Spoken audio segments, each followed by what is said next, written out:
Y pues bueno, vámonos directo a nuestro tema, estos métodos.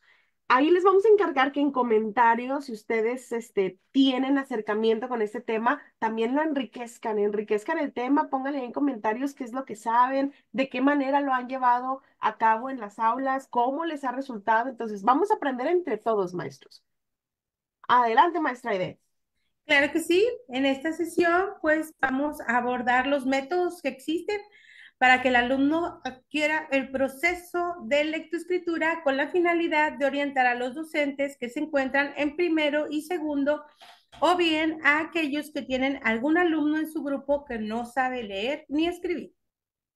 Tenemos dos tipos de métodos, el método sintético y el método analítico. Y vamos a conocer un poquito más acerca de estos dos, cuáles son y algunos ejemplos. Bueno, vamos a comenzar con el método sintético. Este, antes de ser ATP, que estaba en grupo, a mí algunas veces me tocó ser maestre primero y siempre estaba quinto, sexto, quinto, sexto, quinto, sexto. Y cuando me dicen primer grado, y yo, "Ah, no, es que yo no sé cómo enseñarle a los niños". Pues bueno, me tuve que meter a investigar cuáles eran las formas y una de las cosas que yo aprendí es que no puedes aplicar un solo método para tu grupo, porque tu grupo, los niños tienen diferentes necesidades, diferentes características y aprenden también de manera diferente. Entonces, espero que la elaboración o el desarrollo de de estos métodos que vamos a ver ahorita les sirvan, maestros, para que tengan esa información y la utilicen en su grupo, utilicen los diferentes métodos para que los niños puedan salir leyendo sobre todo de su primer grado, ¿verdad? Tenemos el método sintético que sabemos que parte de las letras, después hacia las sílabas, luego a las palabras y a las frases. Y aquí tenemos el ejemplo. La parte más alta son las letras, las vocales. Luego unimos las consonantes con las vocales para formar sílabas. Al momento de tener ya las sílabas dominadas, al unir sílabas, se forman las palabras y por último frases completas que los niños pueden leer. Muy bien, y este método sintético se puede decir que es un método paraguas. ¿Por qué? Porque bajo él están varios métodos más, como lo es el método literal o alfabético, el método fonético, el método multisensorial, el método silábico y el método iconográfico. Es importante recordar que cuando estamos trabajando con este método, ahorita que veíamos que primero nos vamos con letras, luego con sílabas, luego palabras para finalmente ir armando oraciones. Hay que recordar que comenzamos, como siempre, con las vocales y es muy importante que cuando trabajamos con los niños repitamos mucho lo que estamos haciendo en el pizarrón, la direccionalidad de las letras, cómo se hace el círculo, que es de arriba hacia abajo, que escribimos de izquierda a derecha y que todo lo que vayamos haciendo, aunque no sea el tema específico de la lectoescritura, lo vayamos hablando y lo vayamos pronunciando específicamente. Si vamos a escribir la fecha, pues letra por letra diciendo hoy es la fecha y al momento de ir anotando la fecha, ir dando todos estos tips que los niños de repetir, de escuchar, de repetir, de escuchar van a ir adquiriendo. Adelante. Qué buenas estrategias nos comparte la maestra Ide, sobre todo para los maestros que van iniciando, que de repente entre tantos métodos estamos perdidos y agarramos de uno y agarramos del otro, pero no le damos continuidad. Hace un momento mencionaba la maestra Lidia que sí, ahorita que veamos cada uno nos vamos a dar cuenta que tomamos una parte de cada uno. Pero lo importante es saber cuál es la línea, hacia dónde queremos llegar y no salirnos del caminito aunque utilicemos diferentes métodos. Pues vamos a iniciar con este que es el literal o el alfabético. Este consiste en aprenderse de memoria las letras del abecedario. Primero empezamos con las minúsculas y luego de las mayúsculas. Una vez que ya esto se ha realizado, iniciamos con el deletreo por sílabas y posteriormente a formar palabras, frases y enunciados. Este método tiene una desventaja y es que pocas veces los alumnos comprenden en realidad lo que están leyendo. Como lo van analizando y lo van leyendo de manera segmentada, a veces se les queda esa manía. Entonces, en vez de leerlo así corridito, en vez de repetirlo varias veces, lo van haciendo así por sílabas, entonces es un poquito más difícil que el alumno llegue a comprender. ¿Es posible? Solamente tiene que ir repitiendo y repitiendo y repitiendo hasta formar esas palabras y esas frases. Tenemos dentro del mético sintético el método fonético y este es de acuerdo a la pronunciación, sobre todo de las consonantes. La A, E, I, O, U, los niños no tienen problema, pero decía la maestra Dairas, al enseñarles el método literal le decimos la M y ahí es donde ellos hacen ese choque de que como la M y la A suena ma. Entonces el método fonético consiste en enseñarles cómo suena la con la A suena ma. Para ellos es un poquito más fácil entenderlo, pero cómo se reían de mí cuando era maestra de primero y usaba el método fonético porque ahí estoy la s, la t, la p, y entonces suena de repente gracioso, pero es la forma en que ellos pueden relacionar mejor el cómo suena al juntarlo con una sílaba, ya formar o decir correctamente la sílaba como es. En este método se enseñan las vocales, después las consonantes por su sonido. Aquí no vamos a decir el nombre, es el sonido. Luego de aprender los sonidos, se combinan las sílabas para después entonces formar palabras y frases. Mediante este método suele apoyarse de ilustraciones e imágenes para que los niños vayan haciendo esas relaciones.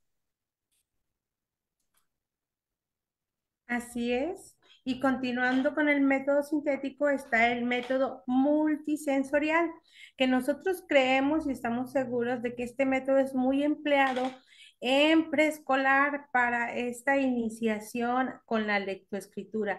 ¿Por qué creemos que se utiliza mucho en preescolar?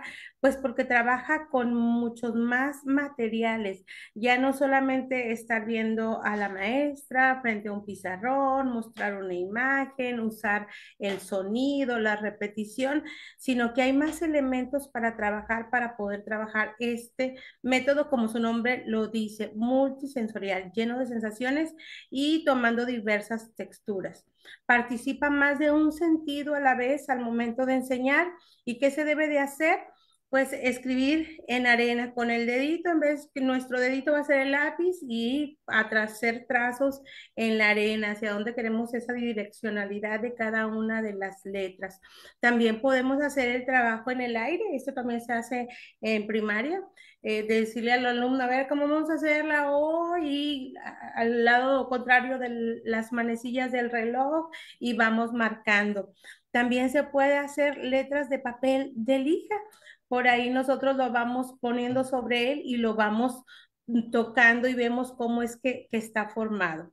Luego viene una formar las palabras con letras magnéticas.